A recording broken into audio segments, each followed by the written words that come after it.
Movement চ্যানেলের আজকের নতুন এপিসোডে আপনাদের সকলকে স্বাগত। আজকে আমি চলে এসেছি মোস্ট ওয়ান্টেড মুভি ধুরন্ধর পার্ট 2 নিয়ে, অর্থাৎ ধুরন্ধর 2 দ্য রিভেঞ্জ। প্রথম পার্ট দেখার পরে আমাদের সবার মনে একটাই প্রশ্ন ছিল, হামজা আসলে কে, কোথা থেকে সে এলো, আর তার উদ্দেশ্যটাই বা কি। আজকে আমরা সেসব প্রশ্নের সকল উত্তর খুঁজে বের করব এই মুভি থেকে, সাথে এমন কিছু টুইস্ট দেখব যা আপনার মাথা ঘুরিয়ে দিতে বাধ্য। প্রায় 4 ঘন্টার এই বিশাল ডিউরেশনের মুভিতে আছে ইমোশন, পলিটিক্স আর হার্ডকোর অ্যাকশন। আজকালকার রিলসের যুগে থিয়েটারে 4 ঘন্টার মুভি অডিয়েন্সকে আটকে রাখা এটা মোটেও সহজ কোনো ব্যাপার নয়, যেটা করে দেখিয়েছে আদিত্য ধর। তাহলে চলুন আর কথা না বেরিয়ে আমরা মুভির মধ্যে চলে যাই। মুভির শুরুতেই সিন শিফট করে নিয়ে যাওয়া হয় 2000 সালের পাঞ্জাবে। স্ক্রিনে আমরা দেখতে পাই জাসকিরাত সিং রাঙ্গি নামের এক টকবগে তরুণকে। জাসকিরাতের পরিবার বংশ পরম্পরায় ইন্ডিয়ান আর্মিতে কাজ করে আসা এক গর্বিত পরিবার। তার দাদাও আর্মিতে ছিলেন, বাবাও একজন রিটায়ার্ড আর্মি অফিসার। জাসকিরাত নিজেও আর্মি ট্রেনিং ক্যাম্পে আছে। দেশের সেবা করার জন্য সে প্রস্তুত। তার 2 বোন এবং মাকে নিয়ে ভীষণ সাজানো গোছানো একটা হাসি খুশি পরিবার। কিন্তু এরপরেই গল্পে আসে এক ডার্ক টার্ন। আমরা দেখি জাসকিরাত তার ছোটবেলার বন্ধু পিন্দার সাথে লতিফ আহমদ নামের এক আন্ডারওয়ার্ল্ড ডিলারের কাছে যায়। পিন্দার পরিবারের ড্রাগসের ব্যবসা আছে। সে লতিফের কাছ থেকে ড্রাগস নিতে এসেছে, কিন্তু জাসকিরাত লতিফের কাছ থেকে একটা AK-47 এবং বেশ কিছু গ্রেনেড কেনে। লতিফ অবাক হয়ে জিজ্ঞাসা করে সে এত ভারী অস্ত্র কেন তার লাগবে। পিন্দা তখন ব্যাপারটা সামনে নিয়ে বলে যে আজকাল অনেকে মাল নিয়ে টাকা দিতে চায় না, তাই একটু ভয় দেখানোর জন্য তার এই অস্ত্রগুলো দরকার। অস্ত্র নিয়ে জাসকিরাত আর পিন্দা সোজা চলে আসে গ্রামে। জাসকিরাতের বাড়ির 2 গলি পরেই এক ML এর বাড়িতে যখন বিয়ের বিশাল আয়োজন চলছে, পিন্দা জাসকিরাতকে জিজ্ঞেস করলো, ভাই তুই কি শিওর তুই এটা করতে চাস? জাসকিরাতের চোখে তখন জল। সে বলে আমার কাছে আর কোনো রাস্তা নেই। এরপর জাসকিরাত সোজা ML এর বাড়ির ভিতরে ঢুকে পড়ে। তার হাতে লোডেড করা AK-47। সে বিয়ে বাড়িতে ঢুকেই সামনে যাকে পাচ্ছে উড়াদুরা তাকেই গুলি করছে। আর তার একটাই প্রশ্ন, আমার বোন কোথায়? যারা উত্তর দেয় না তাদেরকে সে নির্মমভাবে মেরে ফেলে। চোখের পলকে সে 5-6 জন মানুষকে লাশে পরিণত করে ফেলে। সত্যি কথা বলতে গেলে ব্যাকগ্রাউন্ডে আরিয়ারি গানের সাথে ফাইটিং সিনগুলো যা যাচ্ছিল, উফ। যাই হোক, শেষমেশ টিটু নামের এক লোকের কাছে বোনের খোঁজ পায়। সেখানে বোনকে খুঁজে পায়, কিন্তু বোনের বিবশ অবস্থা দেখে জাসকিরাত সেখানে ভেঙে পড়ে, হাত জোর করে ক্ষমা চাইতে থাকে। আর তার চারপাশ থেকে তার বোন শুধুই কেঁদে যাচ্ছে, যেন কান্না দিয়ে বলতে চাচ্ছে, দেখ ভাই ওরা আমার কি অবস্থা করেছে, আমার কি দোষ ছিল বল। জাসকিরাত তার বোনকে বুকে জড়িয়ে নেয়। আর তারপরেই সিন শিফট করা হয় আদালতে। আমরা দেখি আদালতের কাঠগড়ায় দাঁড়িয়ে আছে জাসকিরাত। মূলত সে পুলিশের কাছে স্যালেন্ডার করে। এখন আপনারা নিশ্চয়ই ভাবছেন যে একজন আর্মি অফিসার কেন এমন সাইকোপ্যাথের মতো আচরণ করছে। আসলে এর পিছনের গল্পটা শুনলে আপনার মাথায় রক্ত উঠে যেতে বাধ্য। মূলত এক টুকরো জমির জন্য ওই ML এর সাথে জাসকিরাতের বাবার ঝামেলা হয়। ML এর লোকেরা তার বাবাকে মেরে আত্মহত্যা করে গাছের সাথে ঝুলিয়ে দেয়। এখানেই শেষ নয়, তারা 2 বোনের সাথে পাশবিক নির্যাতন করে। ML এর ফ্যামিলির 2 জন মিলে তাদের গ্যাং রেপ করে, একজনকে মেরে ফেলে এবং অন্যজনকে তুলে নিয়ে যায়। জাসকিরাতের মা দিনের পর দিন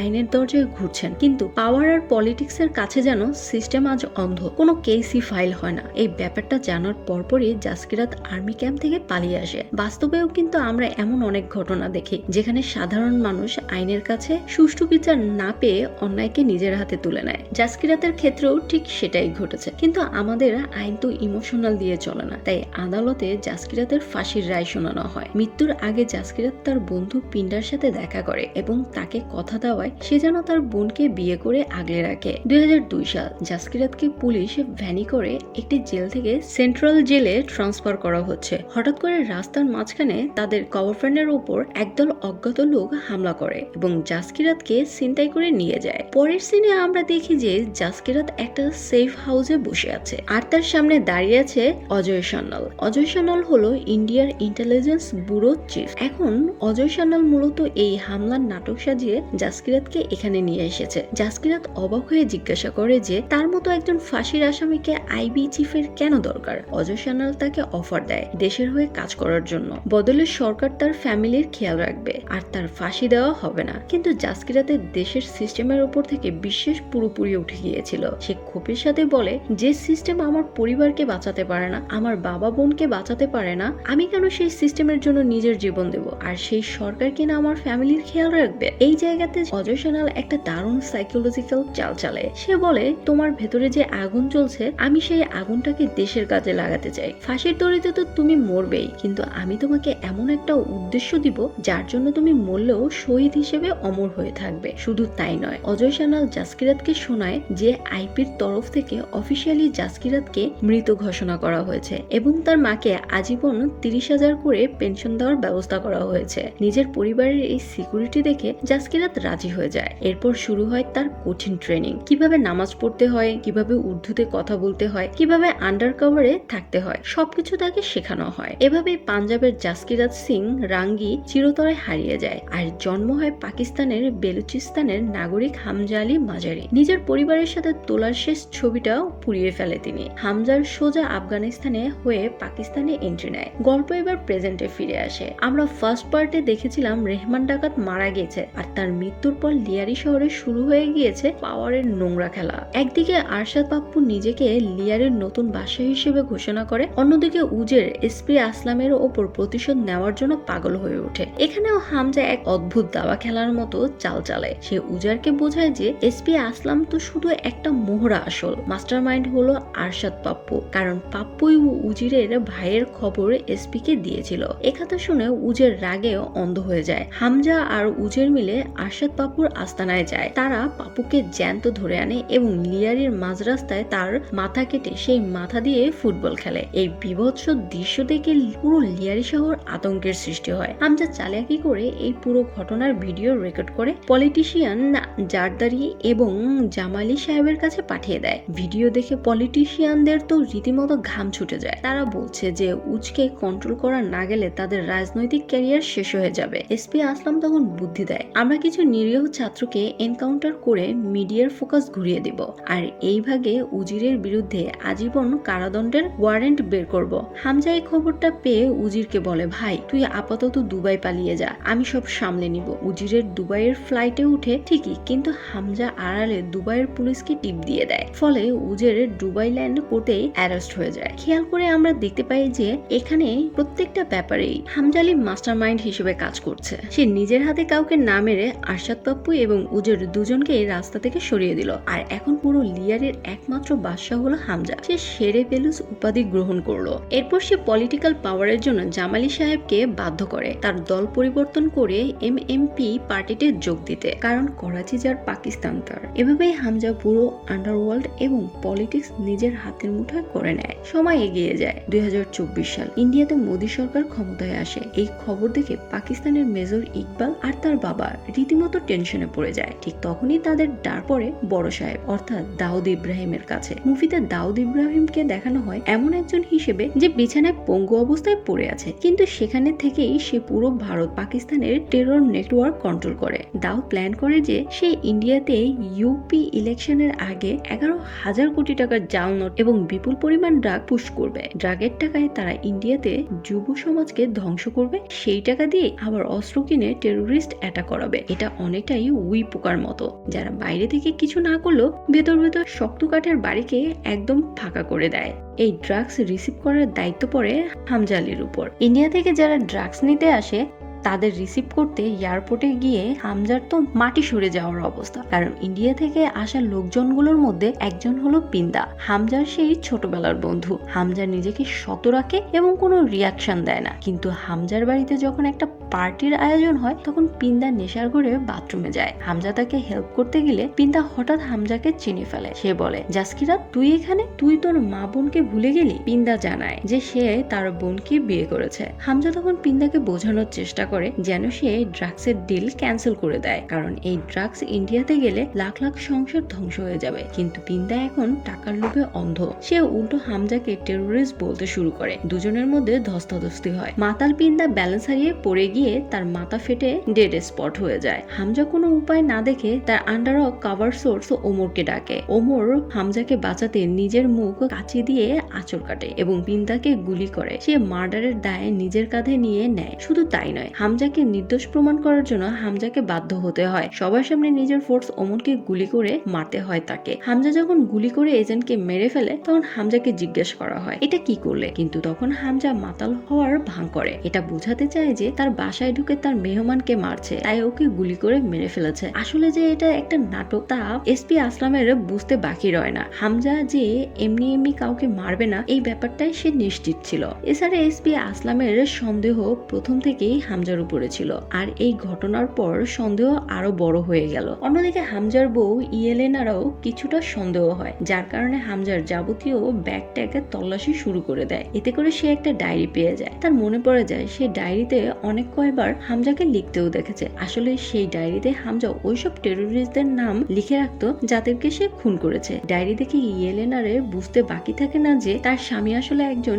ইন্ডিয়ান এজেন্ট। এরপর যখন হামজা বাসায় ফিরে আসে তখন ইয়েলেনা হামজার দিকে বন্দুক তাক করে জানতে চায় সে ভারতীয় কিনা। হামজা তখন তাকে বোঝানোর চেষ্টা করে যে আমি তোমাদের দেশের সাধারণ মানুষের বিরুদ্ধে নয়, আমি শুধু সেই সব টেরোরিস্টদের মারছি যারা আমার দেশ এবং তোমার দেশ উভয় জায়গাতেই আতঙ্ক ছড়াচ্ছে। এরা ক্যান্সারের মতো, এদের শেষ করাটা সবার আগে জরুরি। হামজার কথায় ইয়েলেনা কনভিন্স হয় এবং সে হামজাকে ওয়ার্নিং দেয় যে এসপি আসলাম তার পেছনে পড়েছে। হামজা এবার এসপি আসলামকে রাস্তায় থেকে সরানোর জন্য মাস্টার প্ল্যান শুরু করে দেয়। সে সরাসরি চলে যায় সিনারির কাছে আর তার সাহায্য চায়। তখন সিনারি বলে যে এসপি আসলামের কাছে পৌঁছানোটা অসম্ভব। তখন হামজা জানায় কোথায় কিভাবে পৌঁছাবে সেটা দেখবে, সে কিভাবে মারবে সেটা যেন সিনারি দেখে নেয়। এবার হামজা এসপি কে ফোন করে জানায় যে কিছু লোক গোলাবারুদ নিয়ে আপনার জন্য অপেক্ষা করছে, তাই সতর্ক করে যে উজাইরকে নিয়ে যেন সেই রাস্তা দিয়ে না যায়। তারপর এসপি জানতে চায় হামজা কোথায়। তখন হামজা বাসায় আছে জানালে কল কাটে। আসলে এটা ছিল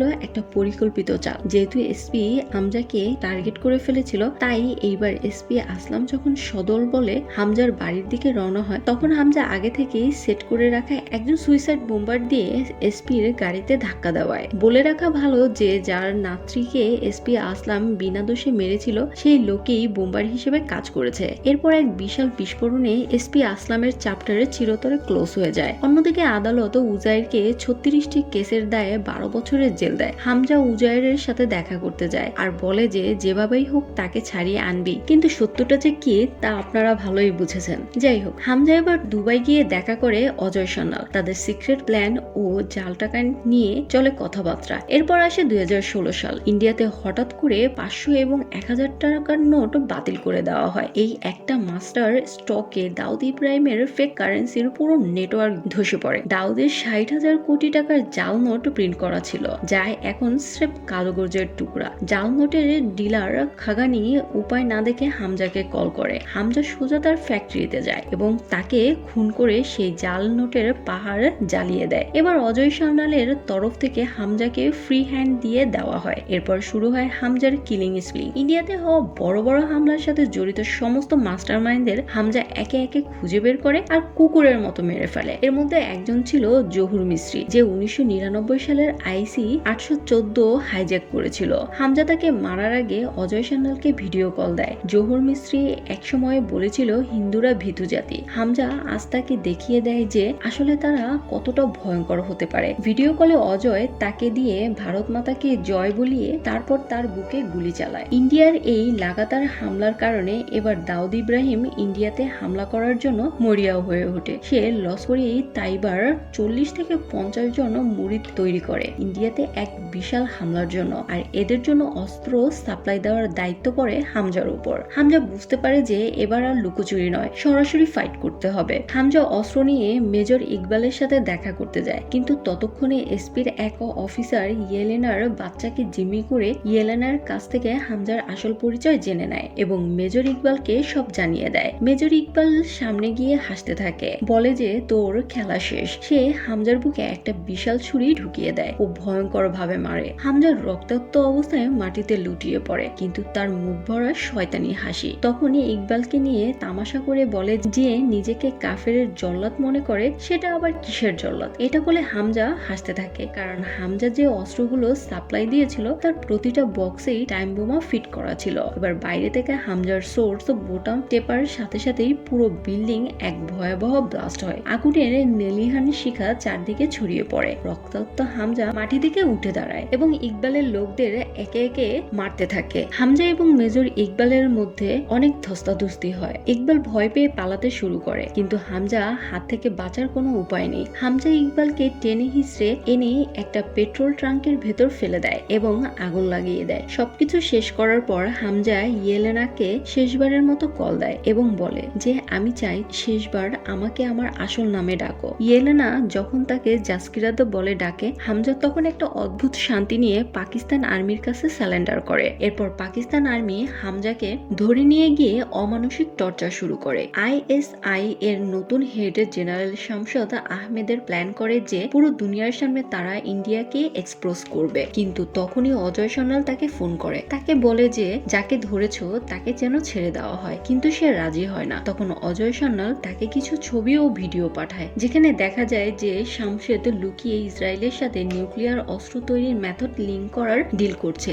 এই খবর যদি পাকিস্তানের সাধারণ জনগণ জানতে পারে, তখন তারা শামশেদকে জ্যান্ত জ্বালিয়ে দিবে। তখন জেনারেল শামশেদ বলে যে এখন সবাই জেনে গেছে আমি ইন্ডিয়ার একজন এজেন্ট ধরেছি, তাই কাউকে তো ফাঁসাতেই হবে। তখন সাইজ দেখে হামজা বলে ওঠে উজাহিদের নামে চালিয়ে দাও। যাই হোক, এরপর জেনারেল শামশেদ বাধ্য হয়ে হামজাকে রাতের অন্ধকারে মার্কালা হিলস এর কাছে ছেড়ে দিয়ে আসে। সেখানে একটা গাড়ি এসে থামে। হামজা গাড়িতে ওঠে, দেখে তার পাশে বসে আছে পলিটিশিয়ান জামিল জামালি। এরপর এই রিভিল হয় মুভির সবচেয়ে বড় টুইস্ট। জামিল জামাল আসলে একজন ইন্ডিয়ার আন্ডার কভার এজেন্ট। দীর্ঘ 45 বছর ধরে সে পাকিস্তানের নিজের আইডেন্টিটি লুকিয়ে পলিটিক্সের সর্বোচ্চ শিখরে পৌঁছেছে এবং ইন্ডিয়াকে সব ধরনের ইনফরমেশন সেই দিয়ে এসেছে। হামজাকে সবসময় আড়াল থেকে সাপোর্ট এই জামিলই করে এসেছে। হামজা আক্ষেপ করে বলে যে আমার দুঃখ একটাই, আমি দাউদ ইব্রাহিমকে মারতে পারলাম না। তখন জামিল হাসতে হাসতে দাউদের একটা পুরনো ছবি দেখায়। জামিল জানায় যে